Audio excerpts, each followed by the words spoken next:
Okay. All right. I would like to call to order this meeting of the School Corporation Fiscal and Qualitative Indicators Committee meeting. Also like to recognize that this meeting was posted pursuant to the open door law, and we do have the presence of a quorum of our committee members here with us today. Before we jump in to our actual agenda items, I first would like to just kind of walk through some intro comments on the WebEx situation. Obviously, if you all are here, then you've already figured out how to log in, but we do have multiple ways to log into this meeting, and we do have information available on our DUEB webpage for how to utilize these various options. For attendees, you all are on mute. And you would not be able to see other attendees on the meeting. So from your view, it will look like you are the only attendee watching the meeting. There are actually a number of attendees watching the meeting. It's just kind of the way that the fiscal or that WebEx is set up, that attendees just don't have that option to see how many other folks are also attending the meeting. So with that, I'm going to turn over to the agenda first and foremost. And so the first item that we have here on the agenda would be to do an acknowledgement of received documentation. This is similar to what we have done over our last two committee meetings as well. I have provided to the committee a memo that acknowledges receipt of the information that was required to be submitted to the committee and to the Department of Education pursuant to Indiana Code 2042-10. This has to do with the excessive education fund transfer list. So as you will see on this memo, we did receive all of the documentation for all of the remaining school corporations by I believe it was a May 27th deadline to have that submitted.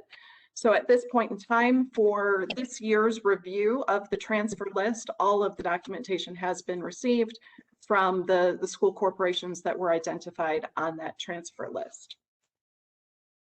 So then that would lead us to our next agenda item, which is actually review of the information that has been received. So for today's purposes, we have 7 school corporations that are subject to review by the committee, and then as well as DOE.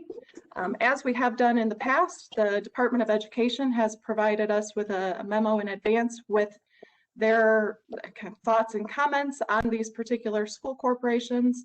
So Melissa, I'll go ahead and turn it over to you if you want to just give a little intro to that.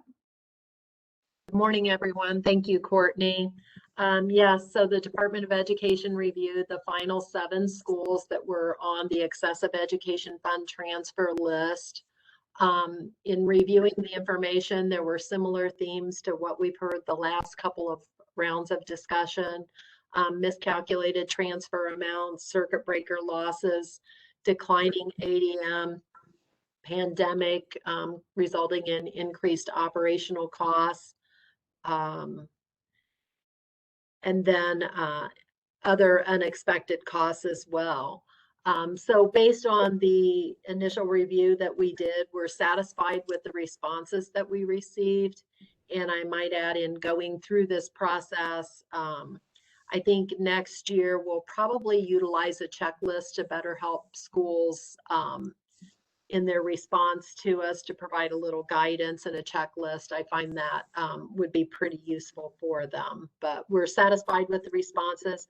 We do not recommend further action by the Fiscal and Qualitative Indicators Committee.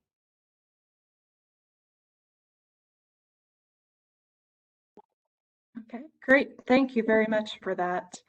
Are there comments or questions from the committee members?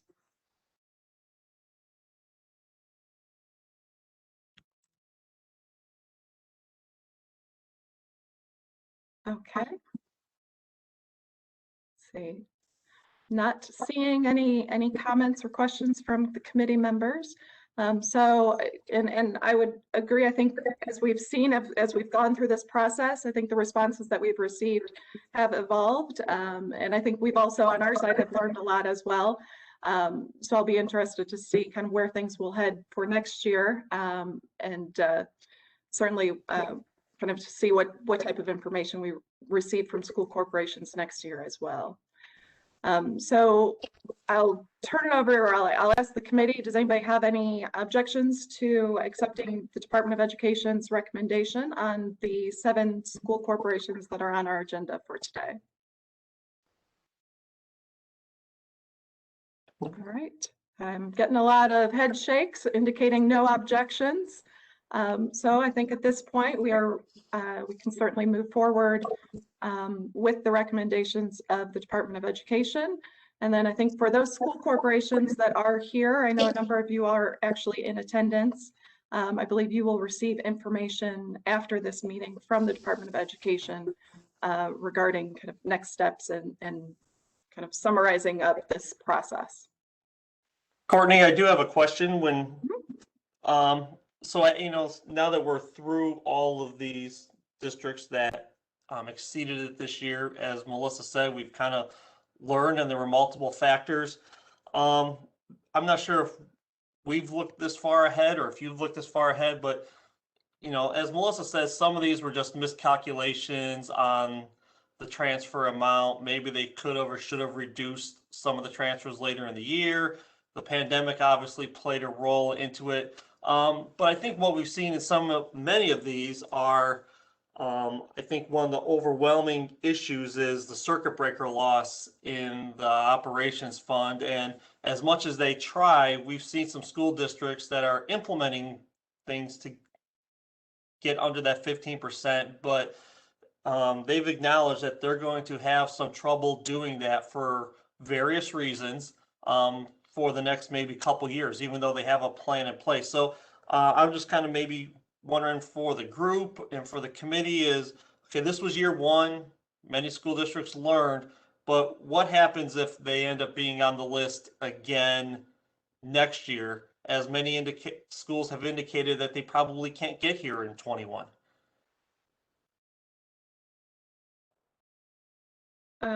I'm happy to answer. Melissa, I don't know if you have thoughts that you want to share on that as well? Yeah, just generally, Rob, the way I kind of plan to proceed is after this, kind of evaluate the program in this first year, which we've already done. We've been working on an updated memo to, highlight and the law and the requirements of the law. But my thought is going to be to share it with our administrative team and talk about the process and what we saw this year and next steps for next year's round. But we also do plan to release a checklist that will help schools, identify what steps they're required or not required to do. And then, just talk internally about, okay, what does happen if a school is on the list 2 years in a row? We'll evaluate kind of where they are in their plan. Do they have a plan that says, oh yes, we may be on the list next year, but we're working toward this in a future year? So it's just going to be a lot of internal evaluation and discussion, and then going from there. Okay. All right. Well, great. Okay. Well, next I'm going to kind of stall here for a second so people can, if you are interested in providing any public comments on the school corporation fiscal indicators, I would ask you to please go ahead and send me a chat message to let me know that you are interested in providing comment. Just to kind of give some background on what this is. One of the responsibilities of this particular committee is to identify what the school corporation fiscal and qualitative indicators would be. At our last meeting, we did go through a process of holding public comment. Actually did not receive any public comments on proposed or potential changes to the fiscal indicators as they currently stand. But then as a committee, we did have some discussion about some various items. I have actually provided to the committee a mock-up of some potential changes to the indicators based on that prior conversation, with really the only change being to highlight the new federal stimulus funds, so that those are more readily identifiable from both a revenue and expenditure standpoint.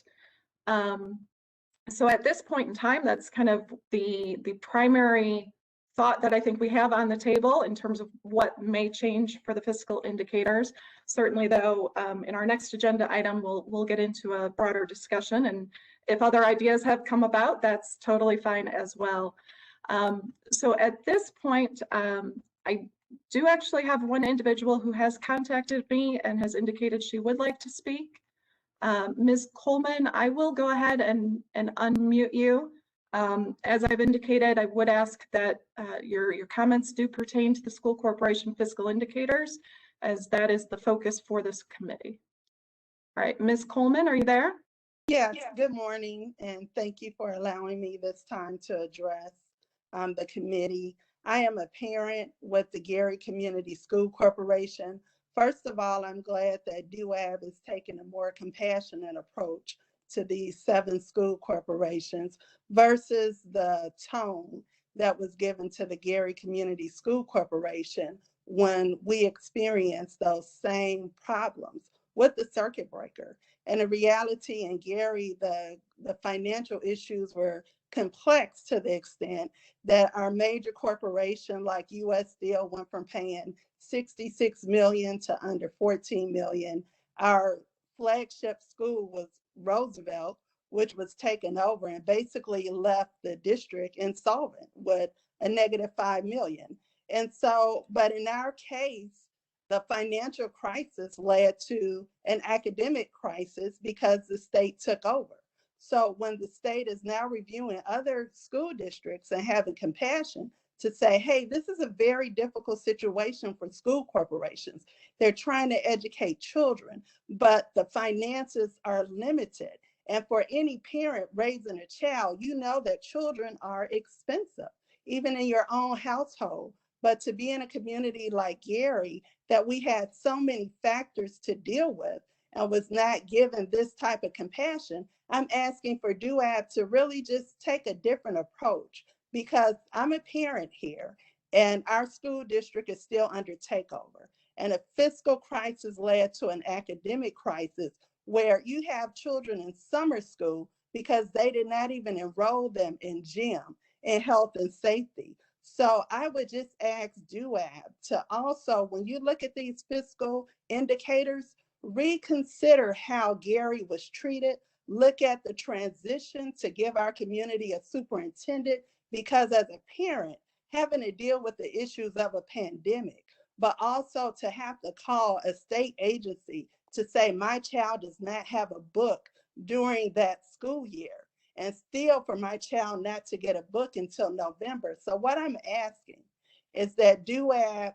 realize, yes, there is a financial crisis in Indiana with these school systems, but don't turn it into an academic crisis. Look at the school corporation of what Gary parents went through, and look at seriously giving the Indiana State Board of Education, requiring that our private management companies start giving reports on academics, making sure that the books are in place, because as parents, we have a limited time to educate our children. And I am very disappointed in the frustration of trying to get books. I'm having a athletic director that didn't know that it was a golf team at Westside, having to see kids disappointed because, okay, we're frustrated with these Chromebooks, we're frustrated with this, but please DUAB, with all this compassion, let's go back to Gary Community Schools and look at making sure our children in this community have the resources, the support, a superintendent, a governing body that they need so they can be heard. And I know there was questions of even if I could speak at this meeting, and that's part of the issue. We have a lot of concerns that need to be addressed. Thank you very much. Thank you, Ms. Coleman, for your comments, particularly as they do pertain to DUAB. I would highly encourage you to attend our next DUAB meeting, which will be later this month. and you can provide those comments directly to DUAB. As I had indicated, this is a committee that is separate from DUAB and does not have the same responsibilities as DUAB does. Okay, I have not received any other folks who would like to provide public comment. Well, give me 1 second. Adrian, would you like to provide public comment, or I can answer your question here in the chat? Just the question that I presented in the chat, Courtney. Okay, all right. I'll circle back to you on that then. Okay. All right. So with that will wrap up our public comment then on the school corporation fiscal indicators. So next I'll move on to the next agenda item, which would be consideration of changes for the school corporation fiscal indicators. This is a process that we have gone through roughly on an annual basis since the school corporation fiscal indicators first started. As you all know, we did go through a lengthier process last year that did result in us revising the indicators from 8 indicators down to 6 indicators. And I know from my perspective in utilizing the indicators, I really like where they are at currently in terms of the indicators that we have. And I think from my perspective, I would appreciate additional time of utilizing these indicators before we would do too much of a massive overhaul on it. So as I had indicated earlier, we do have kind of one change that is out there for consideration, and that would be to add the federal stimulus funds. Essentially what we would be doing is adding them as kind of a separate selection option within the indicators, in the same way that we have other fund categories broken out. I would say actually that the additional detail that is provided with the wider range of fund breakouts has been very helpful for me as I've had to go through and evaluate the indicators. And certainly I think with these federal stimulus dollars being such a unique circumstance for school corporations, I think being able to quickly isolate those would be helpful as well. So for the benefit of our attendees, I'll just kind of walk through the 6 indicators and just talk very quickly about what that would mean if we were to make this particular change. For the average daily membership indicator, there would be no change. On the fund balances indicator that we currently have, we would add in the federal stimulus funds as another fund option. So it would populate an additional column on that chart starting in 2020. With the annual deficit and surplus indicator that we have, it really would just serve as a selection option kind of behind the scenes. Or not behind the scenes, but for the user to identify if they would like to include or specifically look at those funds. For the fund balances as percent of expenditures indicator, I did not believe that we would necessarily want to factor in the federal stimulus funds into that particular indicator. This indicator, we actually have a smaller subset of funds that are available for the user to select. Really the primary funds being education operations and operating referendum, and then rainy day as well, with the goal of this particular indicator being to look at does a school corporation have sufficient reserves? And I'm not sure that these federal stimulus funds we necessarily would want grouped into that comparison. So I've proposed no changes for that indicator. The revenue by type indicator, which is kind of that sand chart where you have all the different layers, we would add on an additional layer there to show the federal stimulus revenue, essentially just capturing all of the revenue that is going into the federal stimulus funds.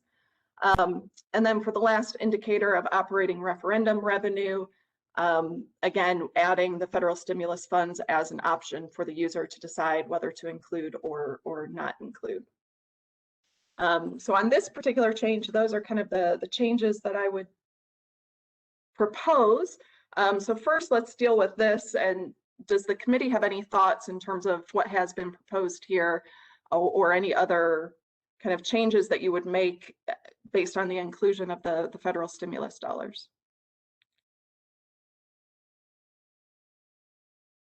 Courtney, this is Melissa. I agree with what you presented today in total. I do like the idea of breaking out the federal stimulus funds because, you know, they'll be in place for a couple of years and then they'll be gone. But I think it's important to note that those are definitely just temporary funds, short-term in nature. And then I like the placement of them in the various graphs and agree with how you've laid this out. Thank you.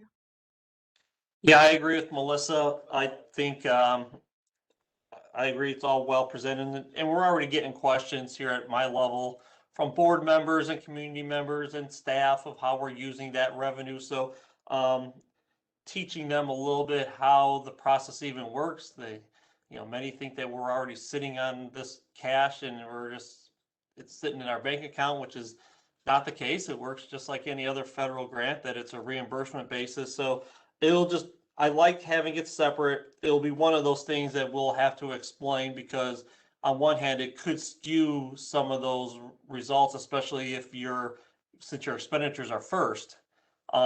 It could, it will show on some of those, your annual deficit, surplus, and the fund balances, those are generally always going to be in the red.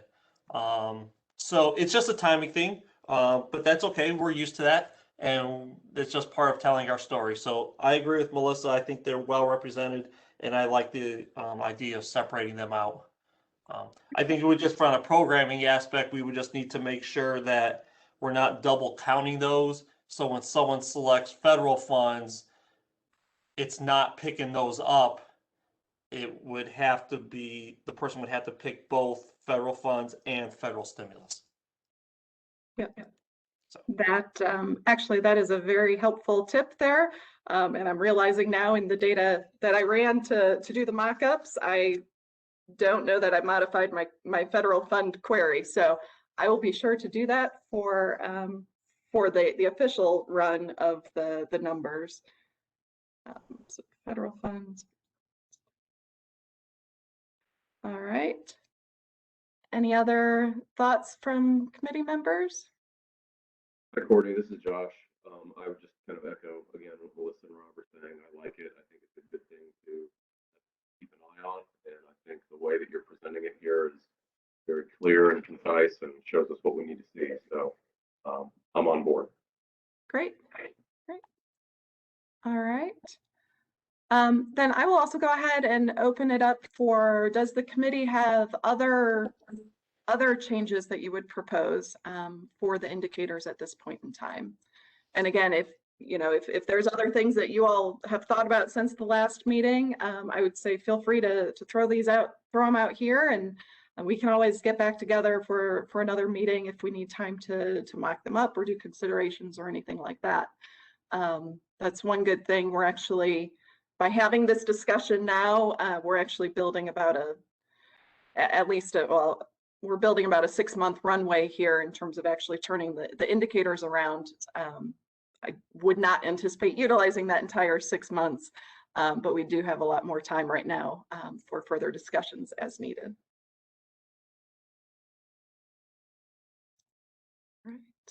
All right. I am not seeing any other committee members jumping in with comments about other potential changes. So at this point in time, I guess this is something that we would have to officially approve. So we would need to go through the process of doing a motion in a second. So I guess I would ask if we have a motion on making the changes as proposed to the indicators to include the federal stimulus monies. Yes, I will make that motion. All right, and that's Josh? Yes. Okay, just making sure. All right, so we have a motion. Do we have a second? I'll second. And that's Rob? Yep. Okay, making sure. All right, do we have any discussion on the motion? Okay, seeing none, I will go ahead, and since we are electronic, I do have to go through and do roll call. So I will start to do roll call on the motion. Melissa, Yes. Rob, Yes. Neil, Yes. Tyler, Yes. Chase, Yes. Josh, Yes.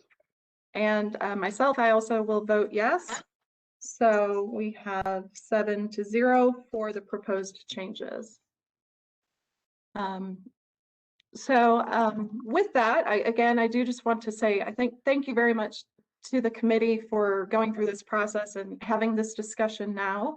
As many of you know, historically, we've done these actions later in the fall, which has meant that the fiscal indicators have been released on December 31st every year, which is not conducive for school corporations, as they have to discuss the indicators in January. And so, you know, in addition to that, certainly just trying to turn something like the indicators around right in the middle of the holidays has never been all that fun, though I appreciate all of the help MPH has always provided me in getting that done. But the action, taking this action today does allow us a larger cushion there in terms of turning these indicators around. So I know from my perspective, my next step will be to start to actually compute the indicators, and then I'll start those conversations and discussions with MPH on getting the indicators updated and ultimately populated. My ultimate goal would be hopefully sometime September-ish, maybe, depending on everybody's schedules. Hopefully we'd be able to send out that message that the indicators have been updated and are ready for review.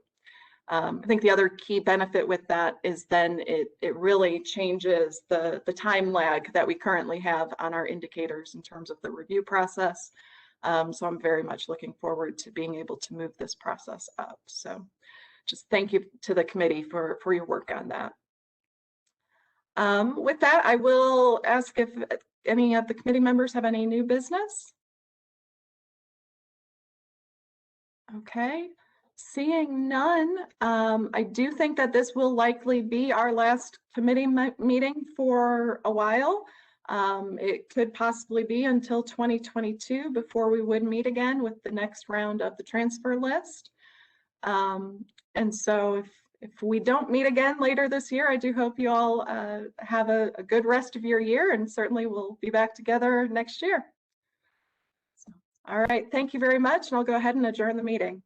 Thank you. Thank you.